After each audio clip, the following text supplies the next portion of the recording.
Head over to BoardGamePrices.com to find the best price and availability for thousands of games. Hello my friends, it's the Game Boy Geek here. Today, it's time to put that helmet on, snap on that chin strap, get on the gridiron, and hike that pigskin. Today, we're going to be talking about Football Highlights 2052. This is sort of a standalone sequel to the very popular Baseball Highlights 2045. It's designed by Mike Fitzgerald and it is published by Eagle Gryphon Games. I'm going to show you how to play the game and then I'll see you on the other side.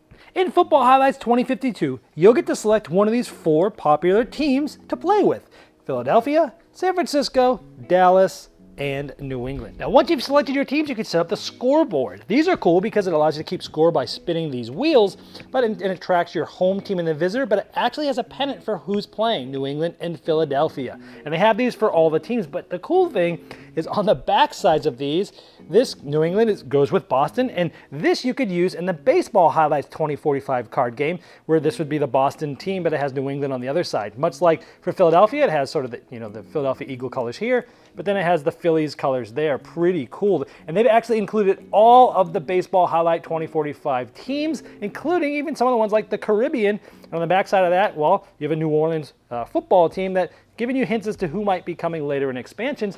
But they even have teams that aren't even yet in the baseball game. For example, the Arizona Diamondbacks, my home team, and Arizona football, so the Cardinals. So they even have teams in here that aren't even out yet, thinking for possible future expansions, which is cool. It comes with 3 scoreboards. They have enough grommets and such to build 2 of them.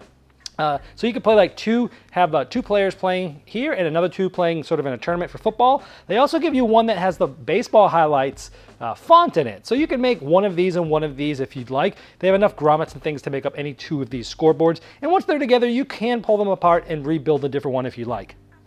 Now, each player is going to get a board, and you're actually playing on both fields at the same time, similar to, say, in the Baseball Highlights where you're playing on 2 fields at once. Now, I'm originally from Boston, so we're going to be the New England Patriots, the home team. The home team's red.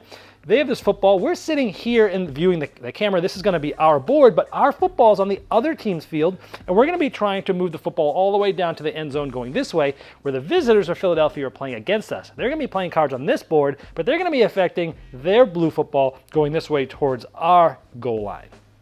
Now, each team has 5 All-Stars, and they're easy to find because they all have the same artwork on them. And these will be played in every game because there's multiple ways to play this. And check out the names. Just like in Baseball Highlights, they took first and last names of different players, like Drew Brady. That's cool. It's like Drew Bledsoe and Tom Brady, Russ Gronkowski's, and so on and so forth. So every game, no matter what, if you choose a team, you'll be using these 5. There's also 10 other cards from that team. And so this is a 15 card deck. Now we're going to play the basic way, which is to take all 15 of these cards as your starting deck. We'll show you some of the other variants that you can if you're an advanced player a little bit later. Now each player is going to shuffle all 15 cards, draw the top 10 from their deck. That's going to be their hand. It's secret. Only you can see it. Your opponent can't. Now the game is played over 2 halves, and that 10 card deck is your first half. So we're going to go like this. The Philadelphia player plays this. They're going to start the game with an offensive play. Now, there's 2 main types of plays. There's running and passing. Brown's always running by this R, and this shows you where it is. It's on this side of the field, and if it succeeds, it's an end around. It would be for 20 yards. So if they are successful, this ball, Philadelphia's, will go 20 yards towards our goal line, which we don't want to happen. So then we're going to play a card, the defensive side of the card. The defensive is the one that has the helmets. Now, what we're trying to do, if we want to stop this, what we try to do is match up the helmets to the football and try to match the same type of defense. They're doing a running offensive play. We're trying to match that with a running defensive type of play. Same color, R and R, we have the helmets. Because we lined up the helmet to the football and we have the running, that means that our defensive special ability triggers. And this says, well, it was a 4-3 under defense. That's just some flavor text telling you what the type of defense it was. And we get to minus 15 to a minimum of 0. Well, this was 20. We're minusing 15. So they get only 5 yards instead of the 20. So that was kind of cool. Now this player's offensive play is done. It goes over here. This is where you track first, second, third, fourth down like this. And here's really the coolest part of the game is this is our defensive card. But when we played this, we couldn't just think defense. Because when we play this, After it's done, it flips up and this becomes our offensive play. So you're constantly trying to think of, what do I play now for defense? Do I want to bend and break? Do I want to stop it? What type of offensive play am I trying to play? Where am I on the field? There's so much to think about in this simple card game. So let's show you a different example of something that can happen. Here, this player played their defensive card. Now, other than the first card of the game, which was offense first, every card goes defense first and then flips. So here, they matched pass defense with pass defense, but they did not match the helmet with the football, which means this is going to happen, and this is going to be a cyberhook. It's going to be a 30-yard play for New England. So they're going to go 30 yards, 10, 20, 30 yards, and that's their first down play. And then this player is going to spin this to their play. So let's say I play this. Now, we have a mismatch. They did a run play, we had a pass defense. But we have this helmet on here. So it's a mismatch, which means this is still going to happen, but if it's a mismatch, if you have a helmet on the ball, you minus 5 yards. It gives you a little bit of respite there. So instead of being 25 yards, it's going to be 20.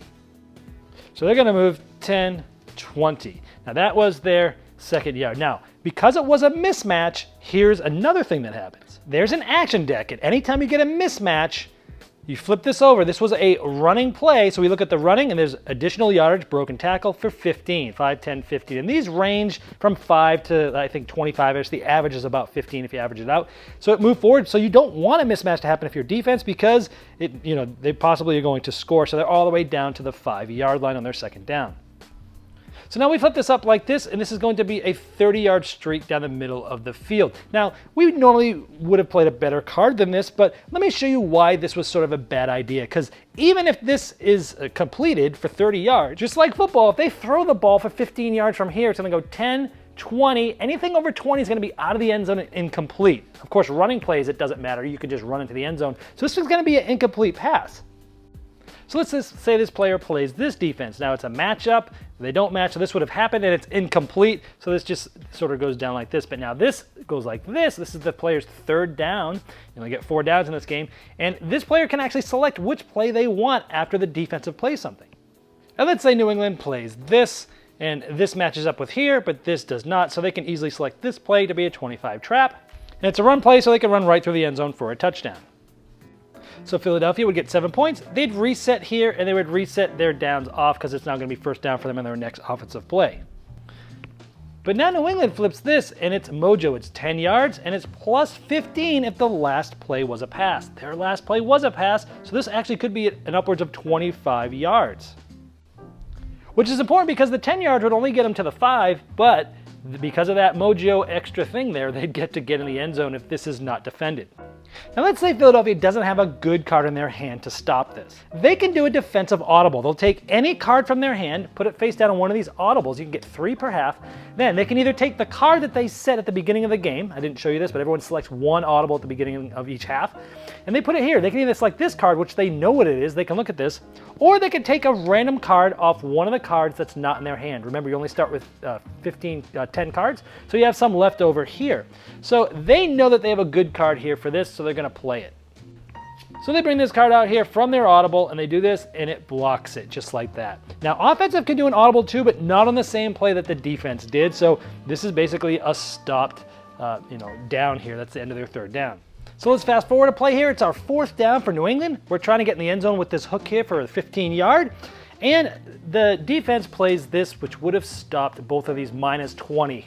So I definitely would not have gotten into the end zone. But the defense didn't do an audible, so the offensive can. The offense can move this card to its audible, used cards, and use one of their audibles. And again, they can use the one they stuck here in the beginning of the game, which, this would be a great offensive play right up the chute, or they could play one random off the top if they want to, but they like this one, they're going to play it. So the original play gets audibled out, goes to their little audible tracker. This one comes in, and wow, it's a mismatch. So this will minus 5 because it's the helmet's on here, so it'll be a 20-yard gain. And that is enough to score it. And normally with that mismatch, you'd get that additional yards, but that would have just been 25 extra yards anyway. And so then New England would have reset at 7-7, and you would just continue this until all the cards are done for the half. Now at halftime, you'll be able to do an adjustment draft. There's actually a deck of 35 cards that are not part of any of the starting teams. And from this deck, you'd actually shuffle it up. Each player would get 6 cards, and then you pick one and pass, and you'll be drafting back and forth till every player has 5 more new cards. The last card that you don't select is discarded. And then from the 5 cards you took and your 15 total card deck, you will basically discard 5 cards down, because right now you have 20, you discard down to 15. You can discard some of the ones you drafted if you want to, but usually you'll incorporate these and figure out which ones to discard to do an adjustment draft based upon which card you want, what you think the opponent did to you last turn, or what you think they drafted. There's a lot of strategy into which cards you keep and which ones you discard for your adjustment draft. Now, at the end of that, you're still going to have 10 cards in your hand, 1 in your audible, and 4 others here in your deck. Now, remember, this is part of the audible deck too, so if you drafted a card that you're really looking for and you didn't happen to draw it into the top 10 of your cards, you know that it's here, and you can try to use your audibles to draw it out at different times throughout the game. Now, there's a third type of play. It's purple. It's called M for maul. Now, this is sort of borrowed from rugby and Australian rules football, where it's either or. It's sort of a wild. It's pass and run defense. So if this is on here, this actually would match the pass defense because it's a maul. And in this case, it actually would trigger a goal line stand, no gain if offense is 15 or less, meaning it's close to the goal line.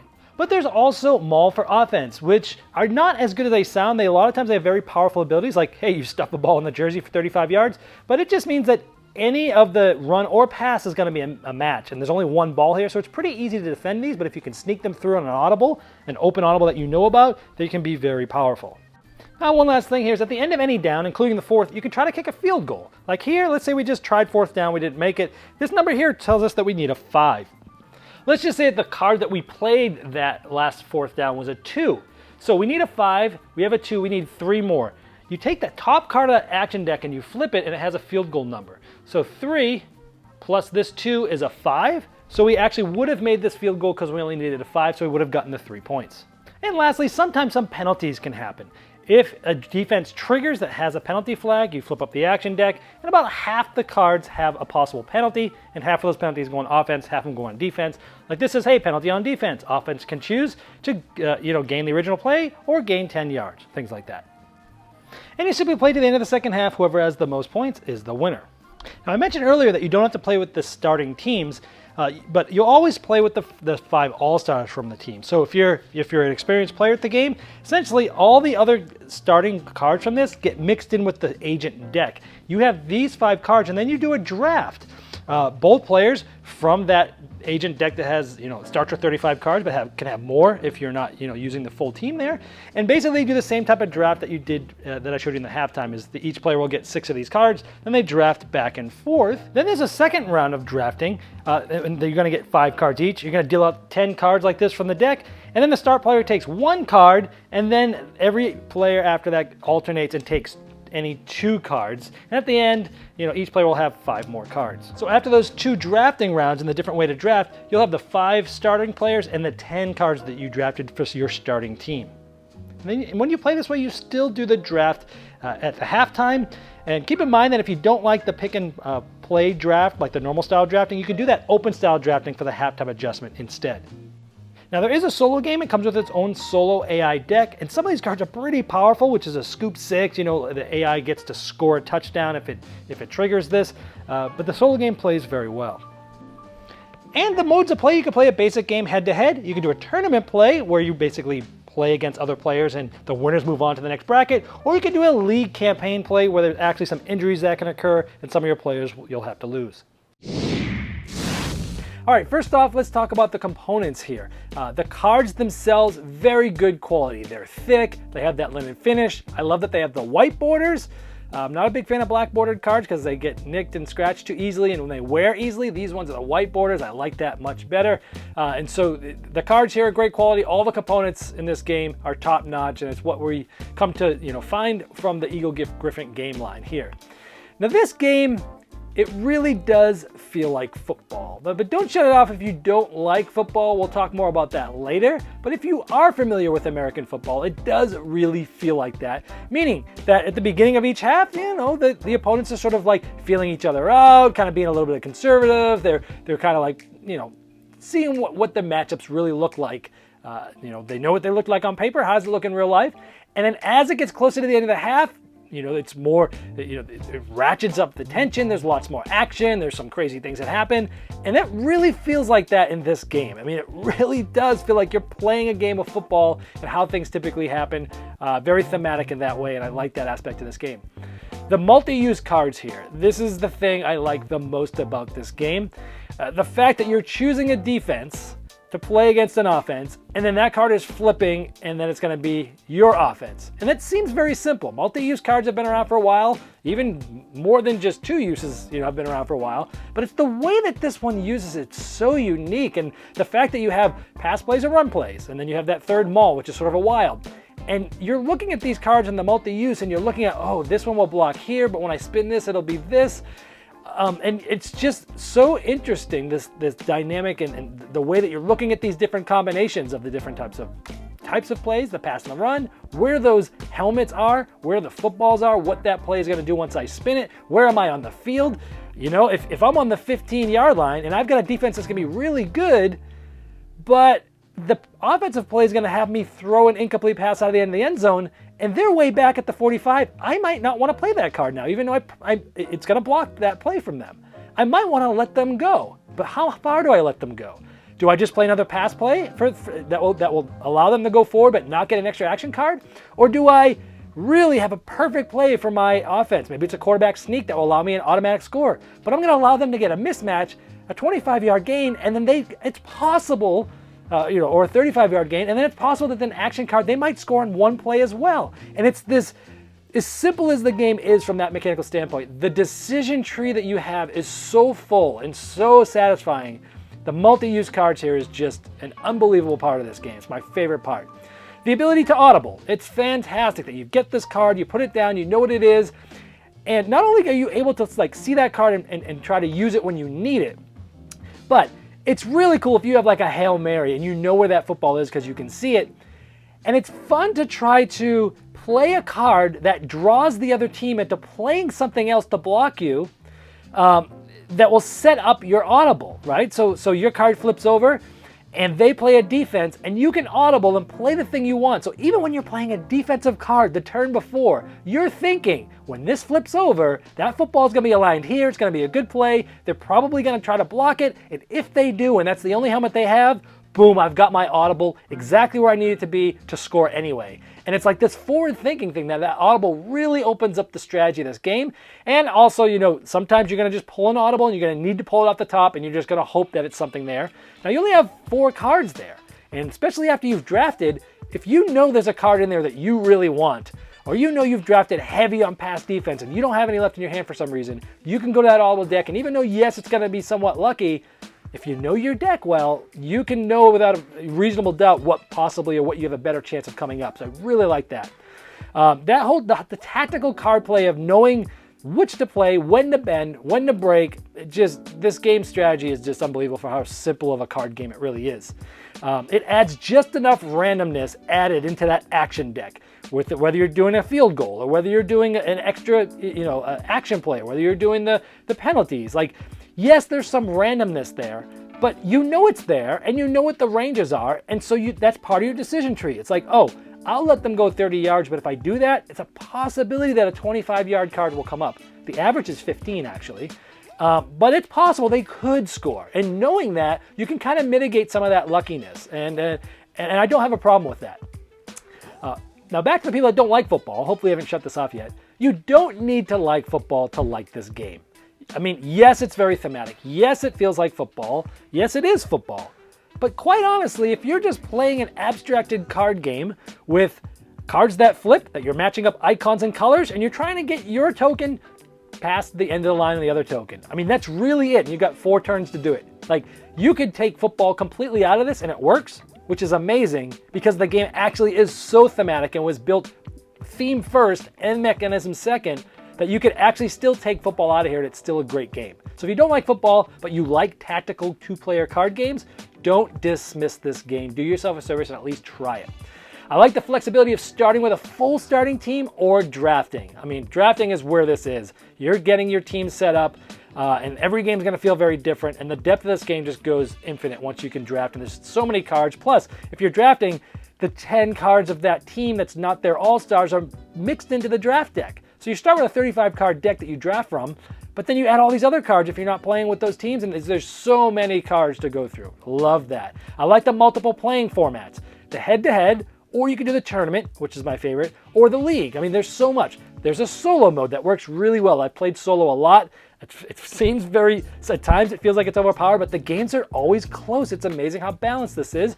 And there's an app being worked on right now, which is cool because for example, Baseball Highlights is a great game that I play a lot of the app on because I just don't get a chance to play it as much to the table. But I can enjoy it then, but then I really enjoy playing it the best on the table. This game's amazing. Anything I didn't like about it? Well, the theme might turn some people off. You might not even say, oh, it's a sports game. I'm not even going to pass. I'm just going to pass it up, not even look at it. Don't do that. That is definitely a negative because I know a lot of gamers that don't like sports, and there's people all around the world that don't even know what American football is or just don't like it. So the theme is going to turn some people off possibly, but I warrant you not to allow it to do that. This game is fantastic. It's August that I'm filming this. And this is the best game I've played all year that has come out. I am over the moon about this game. I know you'd like to hear a comparison about how this compares to Baseball Highlights. And later this week, I'm going to be doing a video that does just that. It just compares the two games. So I'm not going to go through that now. And if you'd like to see that, then you go ahead and subscribe now and you'll see that later this week. If you're watching this video in the future of when it was made, there'll be a link in the description of this video for that comparison video. Or you can, click the eye up in the upper corner there and check it out there as well. But because of this, obviously this thing is getting a saxophone serenade because it's earning a spot into my gaming library, which is hard to do these days because when I keep a game, I got to get rid of a game. So I'm keeping Football Highlights 2052. Here comes the saxophone serenade. This has been the Game Boy Geek, breaking down barriers, growing relationships through board games by helping you find the next one you'll love.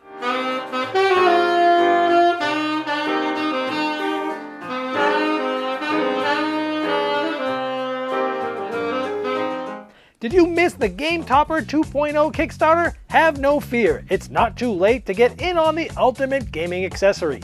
Convert your table into a high-quality gaming table with a fully portable Game Topper system and take advantage of some of the best 3mm premium gaming mats in the industry. New styles, new sizes, and new accessories can be yours. Upgrade every game you play by late backing now at GameToppersLLC.com.